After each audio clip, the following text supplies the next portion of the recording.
अश्वथ टिया के होठों को ध्यान से देख रहा था, जिसे आज सुबह ही उसने बेरहमी से काट डाला था। उसने अपने थंब से टिया के निचले होठ को टच किया। टिया के मुंह से एक आह निकली। अश्वथ ने तुरंत अपना अंगूठा हटा लिया। टिया उसे ही देख रही थी। वो मन में बोली, ये आदमी इतना अच्छा है या? तभी अश्वथ ने उसे किस कर लिया। टिया हैरान रह गई। वो इसके लिए बिल्कुल भी तैयार नहीं थी। उसे डर लग रहा था कि अब उसके लिप्स दोबारा चोट खाने वाले हैं। वो मन में बोली, शायद ये अब फिर से मेरे होठों को काटने वाले हैं। वो यही सब सोच रही थी। उसके दिल की धड़कन बहुत तेज चल रही थी। अश्वथ भी सुन सकता था। अश्वथ ने उसे और ज्यादा टाइटली पकड़ लिया और बेड पर लेटा दिया। टिया बर्फ की तरह जम गई थी। उसका दिमाग काम नहीं कर रहा था और दिल जोर जोर से धड़क रहा था। टिया के साथ ऐसा कभी कुछ नहीं हुआ था। ये सच जरूर था कि उसका फायदा उठाने की हर कोई कोशिश करता था, पर कभी कामयाब नहीं हो पाया था। टिया ने अश्वथ को देखा, जो उसे किस कर रहा था। उसने उसे दूर करने की हिम्मत भी नहीं की। तभी धड़ाम से दरवाजा खुला। अभ्रम और सेल्वन बिना नॉक किए अंदर आ गए थे और अंदर का नजारा देखकर दोनों को अपनी भूल का एहसास हुआ। वो दोनों बहुत शर्मिंदा थे और हैरान भी। दोनों एक दूसरे को देखने लगे और जल्दी से पीछे मुड़ गए। आवाज सुनकर अश्वथ ने टिया को फ्री कर दिया और उठकर खड़ा हो गया और अपने कपड़े ठीक किए और दोनों को देखकर बोला, तुम लोग बिना नॉक किए अंदर कैसे आ गए? तो बीच में ही सेल्वन बोला, Bigg Boss, we are really sorry, हम भूल गए थे। अगली बार से ऐसा नहीं होगा। आप नीचे नहीं आ रहे थे तो हम ऊपर आ गए। हम भूल गए थे कि अब आप अकेले नहीं रहते। Sorry big boss. तभी अभ्रम बोला, हमें पता नहीं था कि तुम इतने। बीच में ही अश्वथ बोला, चलो। पर अभ्रम ने उसे चिढ़ाते हुए कहा, अब चाहो तो कुछ देर और अच्छे से अपनी लिटिल वाइफ को बाय कर सकते हो। अभी बहुत टाइम है। अगर फ्लाइट लेट हो जाती है तो हम नेक्स्ट फ्लाइट से चले जाएंगे। तभी अश्वथ बोला, अपनी बकवास बंद करो, और अपना लगेज पकड़ा और बाहर निकल गया। दोनों भी उसके पीछे पीछे चले गए। टिया सदमे से बाहर आई। उसे ये सब सपना ही लग रहा था। वो अपने होठों को छूकर बोली, मतलब, और अपना सिर पीट लिया और उसके गाल ब्लश करने लगे। वो नहीं जानती थी कि उसके साथ ऐसा क्यों हो रहा है। वो अश्वथ के साथ खुद को सेफ फील करने लगी थी। उसे अश्वथ बुरा नहीं लगता था, ना ही उसकी हरकतें। टिया ब्लैंकेट से अपना चेहरा छुपाकर शर्माने लगी। फिर अचानक वो बोली, मैं अचानक ब्लश क्यों कर रही हूँ? वो मेरे ओनर हैं। उन्होंने मुझे 1 करोड़ देकर बचाया है। No Coca. कोका टिया का निकनेम था। उसकी माँ उसे प्यार से कोका कहती थी। वो सोचने लगी कि अश्वथ के छूने से नेगेटिव वाइब्स नहीं आते। भले ही उसे उससे डर लगता था, पर वो एक ही दिन में उसके साथ खुद को सेफ फील करने लगी थी। वो खुद से ही बोली, अव्यांश जब टच करता था तो बहुत अजीब लगता था। उसका मन करता था कि उसे थप्पड़ मार दे। इसी के चलते उसने कभी भी अव्यांश खन्ना को अपने आप को छूने भी नहीं दिया था। अव्यांश खन्ना हर कोशिश करता था उसके पास आने की, उसे छूने की, पर टिया हमेशा से उससे दूरी बनाकर रहती थी। कॉलेज में सबको पता था कि वो अव्यांश खन्ना की गर्लफ्रेंड है। इसलिए जो लड़कियां अव्यांश को पसंद करती थीं, वो अक्सर टिया को परेशान करती थीं।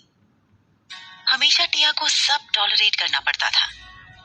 जब अव्यांश खन्ना ने उसके साथ ब्रेकअप किया और अपनी नई गर्लफ्रेंड के साथ रिलेशनशिप में आ गया, तब भी टिया को सब उसकी एक्स कहकर चिढ़ाते थे। टिया अश्वथ के बारे में सोचने लगी। अगर वो उस दिन नहीं आता तो पता नहीं वो लड़के उसके साथ क्या करते। अश्वथ उसके लिए मसीहा से कम नहीं था। वो सोच रही थी कि जरूर उसने पिछले जन्म में कुछ अच्छा काम किया होगा, जो उसको बचाने वाला अश्वथ आर्यन कम से कम उससे ठीक से, मतलब अच्छा बिहेव करता था। वो थोड़ा खड़ूस टाइप का था, पर टिया को बाकी लोगों की तरह ट्रीट नहीं करता था, ना ही उसकी फैमिली और ना उसके लोग। वो ये सोचते सोचते सो गई। उसे पहली बार चैन की नींद आई।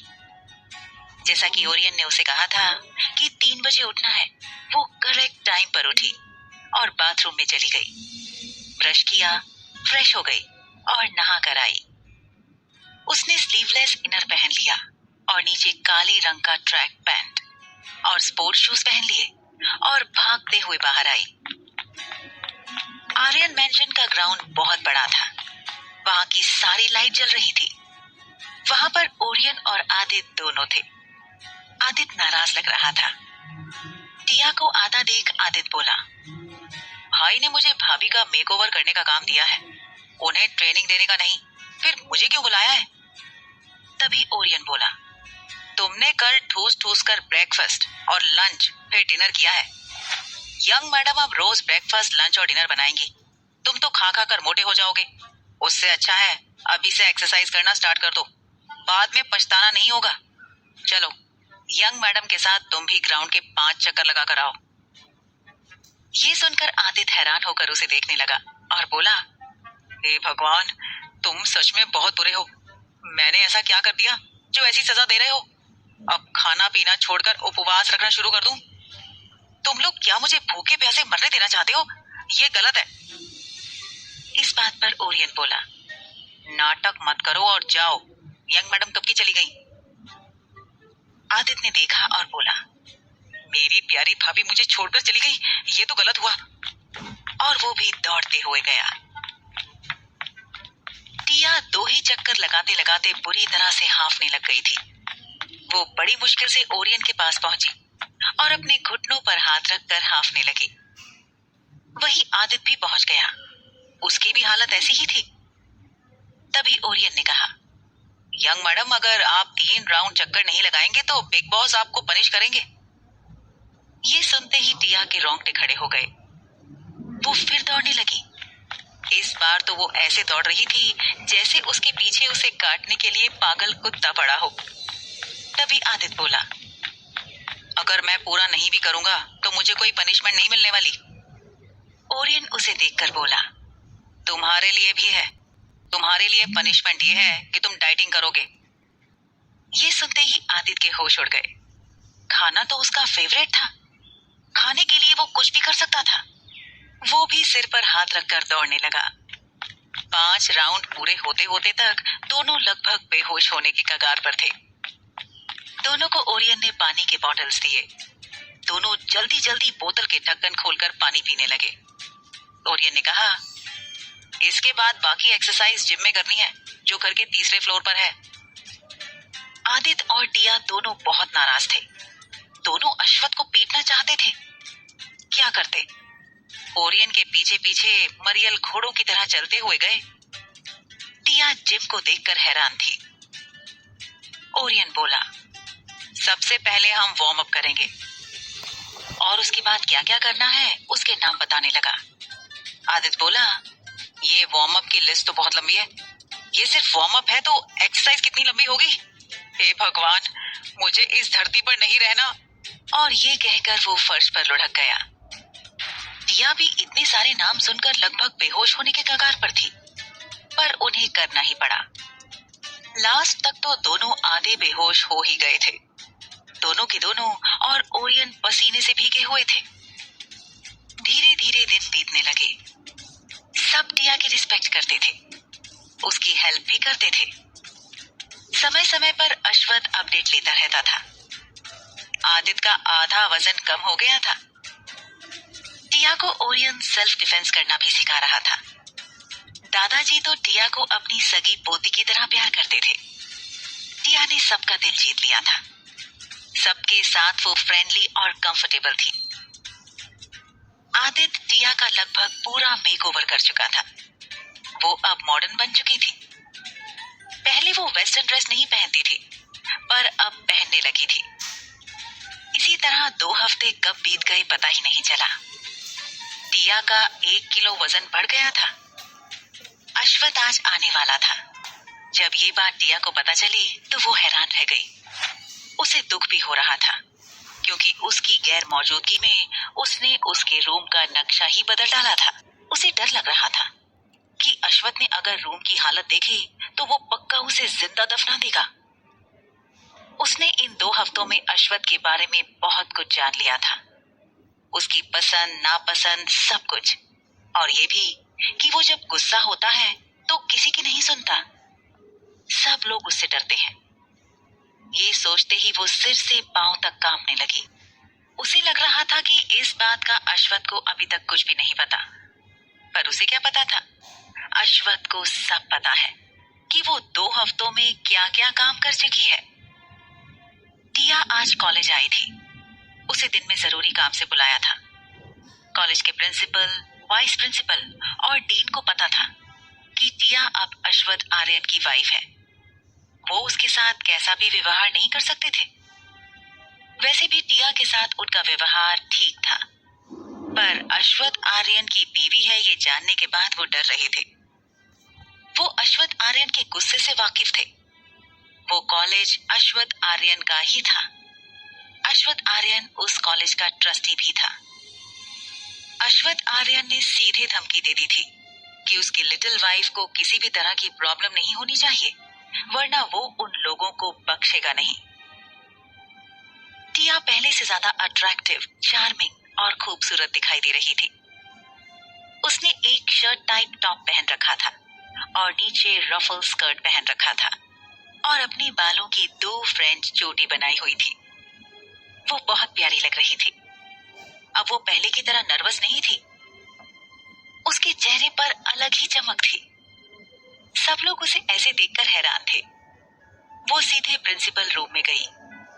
अश्वथ ने प्रिंसिपल, वाइस प्रिंसिपल और डीन को कहा था कि टिया को पता नहीं चलना चाहिए कि वो उसका कॉलेज है और वहां उसका ट्रस्टी भी है। उसके साथ कैजुअल बिहेव किया जाना चाहिए। अगर उसे तकलीफ हुई तो वो छोड़ेगा नहीं। फिलहाल तो तीनों के पसीने छूटे हुए थे। टिया ने उन्हें ग्रीट किया। फिर डीन ने उसे बैठने को कहा और फिर कुछ बातें उसे बताई गईं। सहाना ने टिया की इमेज खराब करने के लिए कुछ अफवाहें फैला रखी थी। उस बारे में थी। फिलहाल तीनों को पता था कि टिया ऐसी लड़की नहीं है। वो बस टिया से जानना चाहते थे कि क्या वो कोई एक्शन लेना चाहती है। टिया ने कुछ सोचते हुए कहा, मैं आपको मंडे को बताऊं? एक्चुअली मैं डिसाइड नहीं कर पा रही हूँ। ये सुनने के बाद तीनों ने चैन की सांस ली। प्रिंसिपल कायंत बोले, हाँ क्यों नहीं? और कोई बात सर? नहीं, और कुछ नहीं। वो लोग भी टिया का बदला रूप देखकर हैरान थे। टिया पहले डाउन मार्केट टाइप रहती थी, लेकिन अचानक से वो एकदम क्लासी हो गई थी और मॉडर्न भी। उन्हें अच्छा लगा। वो लोग जानते थे इसके पीछे किसका हाथ है। फिर टिया प्रिंसिपल रूम से बाहर आ गई। उसे पहले की तरह डर नहीं लग रहा था। अब तो 2-4 लोगों को एक साथ पीट भी सकती थी वो, पर उसे अश्वथ का डर सता रहा था। वो मन में बोली, हे भगवान, अगर सर को पता चला मैंने उनके रूम का क्या हाल बना रखा है तो वो पता नहीं क्या करेंगे। कहीं मुझे मार तो नहीं डालेंगे। प्लीज भगवान, मुझे बचा लेना। वो अश्वथ से खुद को बचाने की प्रार्थना कर रही थी। वो चलते चलते एक लड़की से टकरा गई। ओह, आई एम रियली सॉरी। तभी वो लड़की बोली, कोका, कहाँ थी इतने दिनों तक? जब उसने जानी पहचानी आवाज सुनी तो सर उठाकर उस लड़की को देखा। वो लड़की कॉलेज में उसकी इकलौती फ्रेंड थी। फ्रेंड नहीं, उसकी बेस्ट फ्रेंड थी। उसे देखकर टिया बहुत खुश हुई और उसके गले लग गई। वो लड़की भी बहुत खुश थी। उस लड़की का नाम ओजल था। वो टिया का इतना बदला हुआ रूप देखकर बहुत सरप्राइज थी। वो बोली, wow, oh my god, you are looking gorgeous. और 2 हफ्ते तक कहाँ थी? तभी उसकी बात बीच में ही काटते हुए टिया ने कहा, डॉर्मेट्री में जाकर बात करते हैं।